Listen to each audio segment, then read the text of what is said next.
और भाई और बहनों, हमने बिल्कुल अब हृदय से शक और संदेह की कोई गुंजाइश नहीं होनी चाहिए।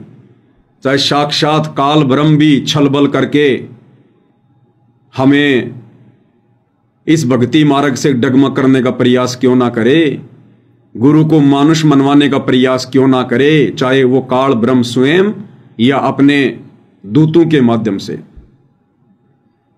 और उसके लिए भाई और बहनों कोई गुंजाइश नहीं रहेगी, कोई गुंजाइश।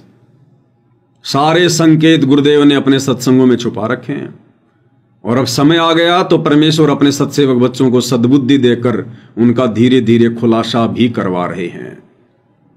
तो एक सत्संग तो आपने पूज्य गुरुदेव का देख लिया सन 2004 का, जिसमें गुरुदेव भगवान ने क्लियर कर दिया कि वेदों में लिखा हुआ है कि वो कबीर परमात्मा, वो परमेश्वर अपने ज्ञान का दूत बनकर, अपने ज्ञान का संदेश वाहक बनकर स्वयं ही पृथ्वी पर प्रकट होता है। उनके अलावा कोई भी उनके विषय में या शतलोक के विषय में, सृष्टि रचना के विषय में जानकारी नहीं दे सकता है। तो वर्तमान में यह सृष्टि रचना की जानकारी, सारे शास्त्रों को खोल खोल के बताना, यहाँ के ब्रह्मा विष्णु महेश और देवी देवताओं के चरित्र के विषय में, उनके जन्म और मरण के विषय में, काल और दुर्गा की उत्पत्ति और जन्म के विषय में, अक्षर पुरुष की उत्पत्ति और जन्म के विषय में परमेश्वर ने बिल्कुल क्लियर कर दिया, खोल के रख दिया। संतों की वाणी है अनमोल, इसे ना समझ सके अनभोल। साहेब ने भेद दिया सब खोल, आपनी सतलोक रजधानी का। तो वर्तमान में सतगुरु रामपाल जी ने सतलोक रजधानी का इस मूल ज्ञान का, सार ज्ञान का पूरा निचोड़ निकाल कर दे दिया, भेद खोल दिया है। तो वो साहिब कौन है? जिस साहिब ने भेद दिया सब खोल अपनी सतलोक रजधानी का, सतगुरु रामपाल जी। तो साहिब कौन होते हैं? साहिब केवल एक ही है सृष्टि में, कबीर भगवान।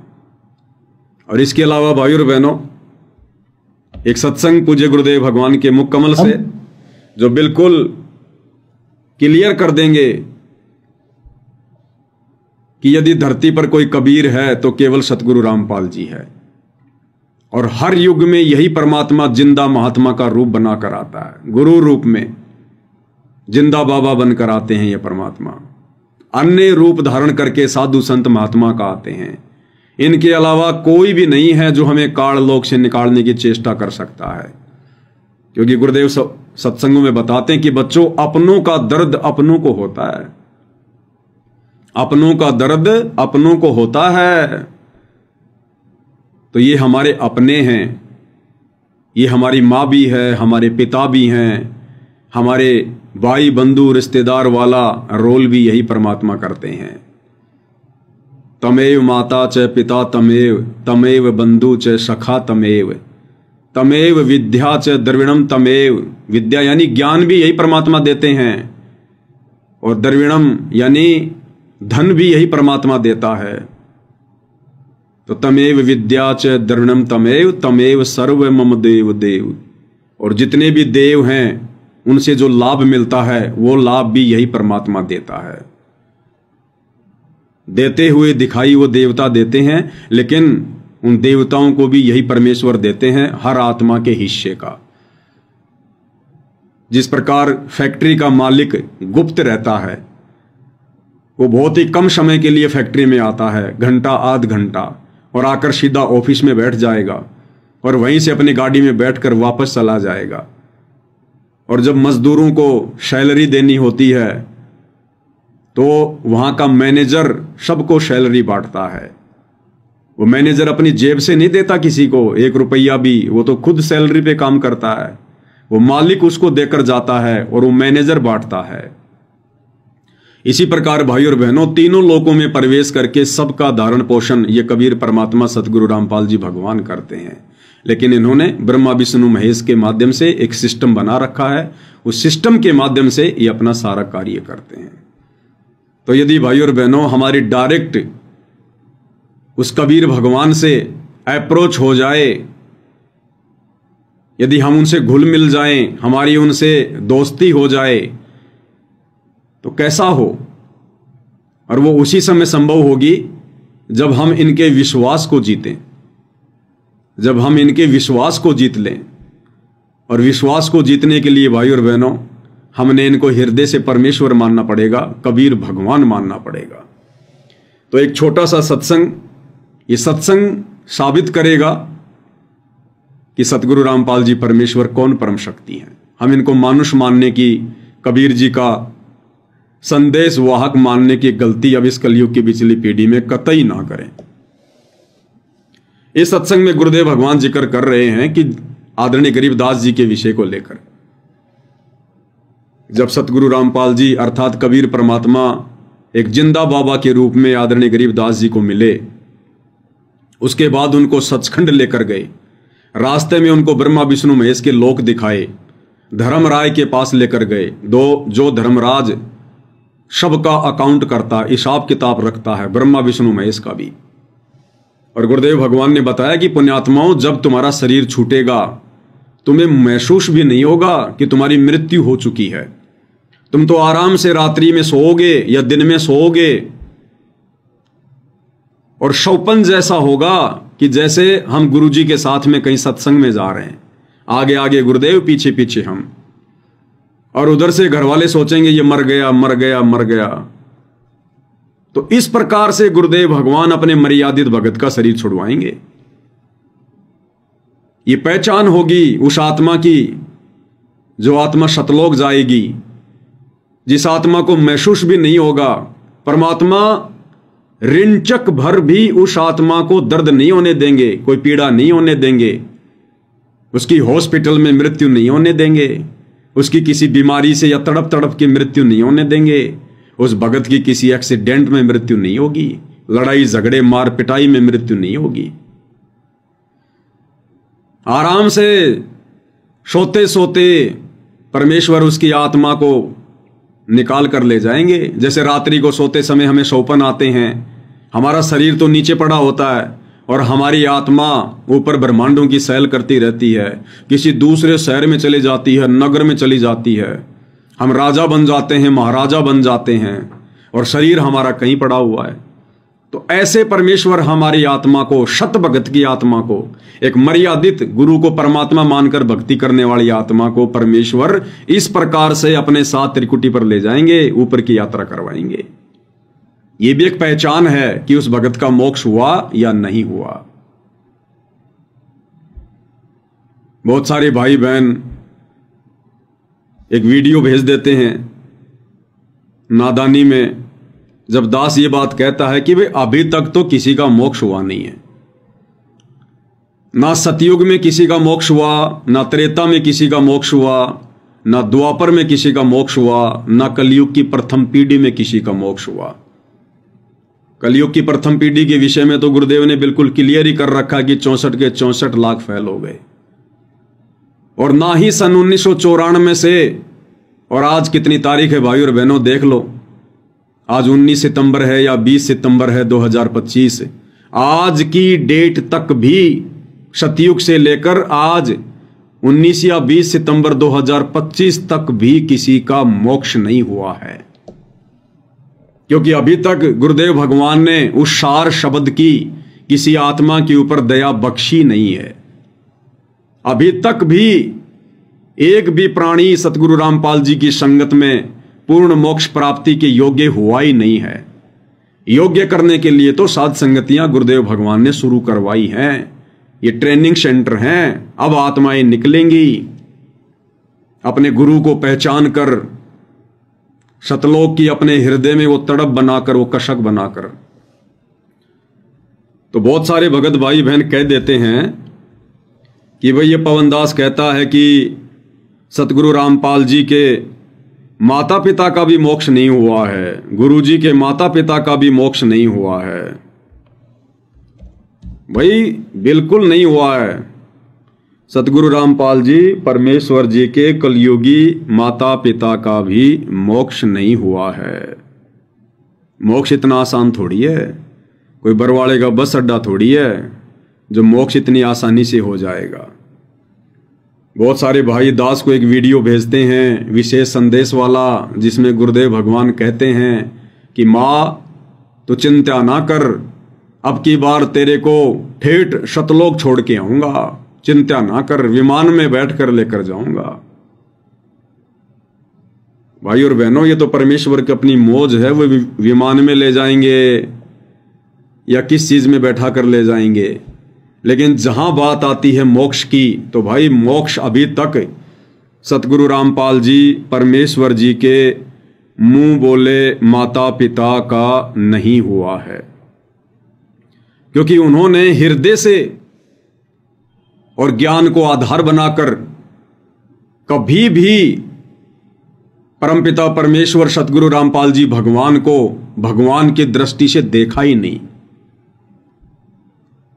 वो दोनों आत्माएं अंत तक उन्हें अपना बेटा ही मानती रही, अपने से उत्पन्न संतान ही मानती रही। और भाई और बहनों, मैं अपनी तरफ से कुछ नहीं कहता, दास जो भी बोलता है गुरुदेव के आशीर्वाद से उसके प्रमाण देता है, सतगुरु के मुख कमल से। अब साफ साफ नहीं कहेंगे गुरुदेव, साफ तो अपने बारे में नहीं कह रहे कि भाई मैं कबीर भगवान हूं। स्वयं कबीर होते हुए भी अपने विषय में ही परमात्मा नहीं कहते, तो बाकी संकेत भैया इतने खुले खुले कैसे दे देंगे। तो उन बातों को समझने के लिए गुरुदेव ने तत्व ज्ञान दिया है और अपने सत्संगों में समय समय पर संकेत कर दिया है। तो दास आपको क्यों कह रहा है ये बात, गुरुदेव के मुख कमल से आपको सुनाता हूं। ये सत्संग है और ये सत्संग 2014 का है। कब का है? 2014। और 2014 तक भी सतगुरु रामपाल जी परमेश्वर जी के माता पिता, उनके मुंह बोले माता पिता, उनकी मुंह बोली माता इंद्रोमाई और उनके मुंह बोले पिता भगत नंदराम, उन्होंने कभी भी अपने गुरु की पूजा नहीं की। कभी भी उन्होंने अपने गुरु की पूजा नहीं की। भले उन्होंने नाम उपदेश ले रखा था, दीक्षा ले रखी थी, आश्रम में भी रहते थे, गुरु जी को परमात्मा परमात्मा भी कहते थे, लेकिन कभी भी उन्होंने हृदय से अपने गुरुदेव की पूजा नहीं की। कभी माना ही नहीं उनको परमात्मा, उनको भगवान। इसलिए सन 2014 के इस सत्संग में गुरुदेव भगवान ने अपनी माता जी के विषय में बिल्कुल क्लियर कर दिया कि मेरी माता जी तो नेकी राम की पुजारी है, नेकी राम की। मेरी माता जी, मेरे मामा जी और मेरे नाना जी ये उस नेकी राम के पुजारी हैं, नेकी राम के। आप खुद सुन लिए भाई और बहनों, ये संकेत होते हैं गुरुदेव भगवान के। क्या कह रहे हैं परमात्मा? सिद्धि हो पवन स्वरूपी, एक सिद्धि हो वह अनुरूपी, एक सिद्धि निस्वा सिर जागे, एक सिद्धि सेवक हो आगे। अब देखो, एक सिद्धि निस्वा सिर जागे, दिन रात जागे, या सिद्धि होगी दिन रात उसको नींद नहीं आती, बैठा रहता है। आदरणीय गीसा दास साहिब जी, गांव खेखड़ा, जिला बागपत हो गया, पहले मेरठ था। उनके एक शिष्य हुए नेकी राम जी, जो नारी वाले बोले जाते, नारी गांव के थे, वह जाट थे। तो उन्होंने आदरणीय गीसा दास साहिब जी से दीक्षा ली थी, और गीसा दास साहिब जी के पास वो मंत्र था, लेकिन उनको उन्होंने प्रथम मंत्र दिया था, वो जो प्रथम मंत्र हम आपको देते। तो नेकी राम जी ने क्योंकि ये पिछले स्वभाव होता जीव का, पिछली प्रेरणा थी, कोई तपस्वी था, मनुष्य प्राप्त हो गया, उसकी वो ही आदत बनी रही, तो उसने वो नाम नोम छोड़ के और अपनी हठ योग से साधना शुरू कर दी, जिससे उसमें उस प्रथम मंत्र का कुछ ज्यादा जाप करने से उसमें एक सिद्धि आ गई। कौन सी सिद्धि आ गई? दिन रात वो सोए नहीं। मेरे एक गांव है यहाँ, गांव जिला सोनीपत, गोहाना से और सोनीपत रोड पर खेड़ी दमकन गांव है, वहाँ मेरे मामा जी का गांव है। दास वहाँ जाता था, और हमारी जो माता जी और मेरे मामा जी, नाना जी, वो सारे उस नेकी राम के पुजारी हैं। तो उनकी स्थापना, ध्यान से सुन लेना, एक बार फिर से रिपीट कर देता हूं। और ये कमेंट्स में एक ये सुशीला बहन है हमारी, सुशीला दोमर, शायद सतलोक आश्रमों से जुड़ी है। इस बात को सुनकर कि सतगुरु रामपाल जी के माता पिता का भी मोक्ष नहीं हुआ, वो भी सतलोक नहीं गए, ये बहन कमेंट्स में लिख रही है कुछ भी। बहन क्या लिख रही है? कुछ भी। यानी पवन दास तो कुछ भी बोल देता है। भाई मैं पवन दास कुछ भी नहीं बोलता, मैं वो बोलता हूं जो सतगुरु रामपाल जी बुलवाते हैं और जो उन्होंने अपने सत्संगों में बोल रखा है। ये परमात्मा है, अंतर्यामी है। लास्ट में जो परमात्मा बोलते हैं ना, है थ गए, वो पुजारी हैं, पुजारी थे या पुजारी होंगे। समय को उत्पन्न करने वाले ये कबीर भगवान हैं। इनके एक एक शब्द में, एक एक शब्द की मात्रा में आप और हमें लग सकता है कि परमात्मा कहीं गलती से ना बोल गए हों। ये गलतियां नहीं होती हैं, परमेश्वर के एक एक शब्द में गूढ़ रहस्य होते हैं। दोबारा से रिपीट कर दो, इस बात को ध्यान से सुन लेना। गुरुदेव क्या कह रहे हैं उस नेकी राम का जिक्र करते हुए? गुरुदेव कह रहे हैं मेरी माता जी, मेरे मामा जी और मेरे नाना जी उस नेकी राम के पुजारी हैं, पुजारी। ये 2014 में गुरुदेव अपने सत्संग में अपने मुख कमल से बोल रहे हैं, जबकि नाम दीक्षा तो गुरुदेव की माता जी ने गुरुदेव से 10, 15, 20 वर्ष पहले से ले रखी है। लेकिन हृदय से कभी उनको परमात्मा नहीं माना, भगवान नहीं माना, केवल अपना बेटा ही माना, अपना बेटा ही। तो क्या कह रहे हैं गुरुदेव भगवान? उस नेकी राम के पुजारी कौन कौन है? आदि का गांव है, दास वहां जाता था और हमारी जो माता जी और मेरे मामा जी, नाना जी, वो सारे उस नेकी राम के पुजारी हैं। पुजारी हैं। तो उनकी स्थापना का दास को पता हुआ। अब याद आई वो बातें जब शुरू में सुना करते हम। तो भाई और बहनों, संकेत ही मिलेंगे, खुल के नहीं कहेंगे गुरुदेव भगवान कि मेरी माता जी मुझे भगवान नहीं मानती और नेकी राम को ही मानती है। यहां संकेत कर गए अंतर्यामी भगवान है। शब्द सैन सतगुरु की पहचान है, पावे अटल सुहाग रे। तो क्लियर कर दिया गुरुदेव ने कि मेरी माता जी, मेरे मामा जी और मेरे नाना जी सारे के सारे उस नेकी राम के पुजारी हैं, नेकी राम के पुजारी। एक बार फिर से सुन लो, मन में कहीं कोई दोष आ जाए तो। एक गांव है यहाँ, गांव जिला सोनीपत, गोहाना से और सोनीपत रोड पर खेड़ी दमकन गांव है। वहाँ मेरे मामा जी का गांव है। दास वहाँ जाता था और हमारी जो माता जी और मेरे मामा जी, नाना जी, वो सारे उस नेकी राम के पुजारी हैं। तो उनकी स्थापना का दास को पता हुआ। अब याद आई वो बातें जब शुरू में सुना करते हम। तो भाई और बहनों, पूज्य गुरुदेव भगवान की मुंह बोली माता जी ने गुरुदेव से उपदेश तो ले रखा था 20-25 वर्षों से, और 2014 में गुरुदेव भगवान उनकी हकीकत बता रहे हैं कि वो तो नेकी राम के पुजारी हैं। हृदय से वो आज भी नेकी राम को ही मानते हैं। तो बताओ कैसे मोक्ष हो जाएगा? और दूसरी बात, कोई भी भगत, कोई भी शिष्य, कोई भी व्यक्ति गुरु का बाप बन के पार हो जाएगा क्या? गुरु की मां बन के पार हो जाएगी क्या? अरे गुरु जो सबकी मां है। हम नित्य नियम में पढ़ते हैं जगदम्बा जगदीशम मंगल रूप मुरारी। जगदम्बा का क्या अर्थ किया गुरुदेव ने? जगदम्बा जगत प्लस अम्मा, सारे संसार की अम्मा। अब जगदम्बा ये दुर्गा नहीं है। दुर्गा केवल अपने अधीन आत्माओं की मां है, क्योंकि किस ब्रह्मांड में आने के बाद इस दुर्गा ने हमें अपने से उत्पन्न किया, पैदा किया। कुछ को शब्द शक्ति से, फिर बाद में मैथुन क्रिया से पैदा करवाया। तो दुर्गा केवल उन्हीं लोगों की अम्मा है, उन्हीं लोगों की मां है, वो भी केवल 21 ब्रह्मांड में जो दुर्गा के नीचे हैं। जैसे ब्रह्मा विष्णु महेश तीनों देवता उसके पुत्र हैं। फिर ये 33 करोड़ देवी देवता, 9 नाथ 84 सिद्ध, और नीचे फिर हम 84 लाख योनियों के प्राणी, अन्य मनुष्य शरीरधारी प्राणी। तो दुर्गा केवल इन्हीं की मां है, इन्हीं के लिए जगदम्बा है। 21 ब्रह्मांड में तो काल भी है, तो क्या दुर्गा काल की भी मां है क्या? काल की तो वो पत्नी है, तो फिर वो जगदम्बा कहां होगी? जगदम्बा तो वो होती है जो पूरी सृष्टि में सबकी मां हो।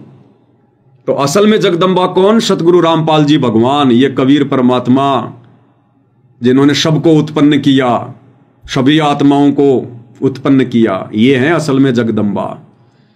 तो सतगुरु की इस काल लोक में मुंह बोली मां बनके और उस जन्म में मोक्ष प्राप्त कोई भी आत्मा नहीं कर सकती। इस काल लोक में सतगुरु का मुंह बोला बाप बनकर कभी भी मोक्ष प्राप्त नहीं कर सकता। इस काल लोक में सतगुरु का मुंह बोला गुरु बनकर कभी भी वो आत्मा पार नहीं हो सकती, उनको फिर से जन्म लेने पड़ेंगे।